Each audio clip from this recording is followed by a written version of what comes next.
गौतम बुद्ध का जन्म 563 ईसा पूर्व लुम्बिनी में हुआ था, जो आज के नेपाल में स्थित है।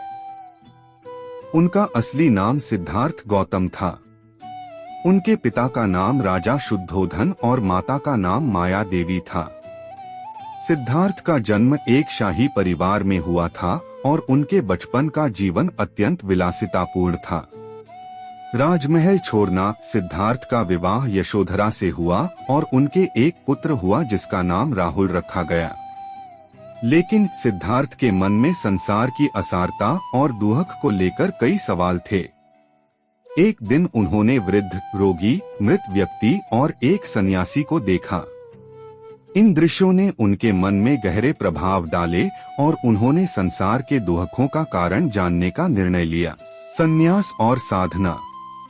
29 वर्ष की आयु में सिद्धार्थ ने अपना परिवार और राजमहल छोड़ दिया और संन्यास ले लिया।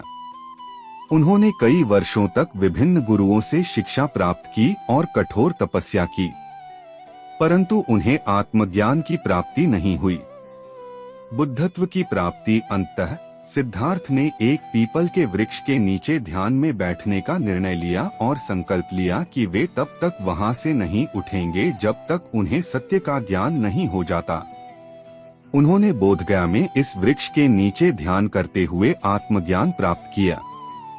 इस प्रकार वे बुद्ध बने, जिसका अर्थ है जागृत या ज्ञानी। उपदेश और धर्मचक्र प्रवर्तन। बुद्धत्व प्राप्त करने के बाद गौतम बुद्ध ने अपने पहले उपदेश सारनाथ में दिया, जिसे धर्मचक्र प्रवर्तन कहा जाता है। उन्होंने अपने शिष्यों को 4 आर्य सत्य और अष्टांगिक मार्ग का उपदेश दिया। उनके उपदेशों का मुख्य उद्देश्य दुहक के कारणों को समझाना और उसे समाप्त करने का मार्ग बताना था। मृत्यु। गौतम बुद्ध ने लगभग 45 वर्षों तक धर्म का प्रचार किया और अनेक शिष्यों को शिक्षा दी।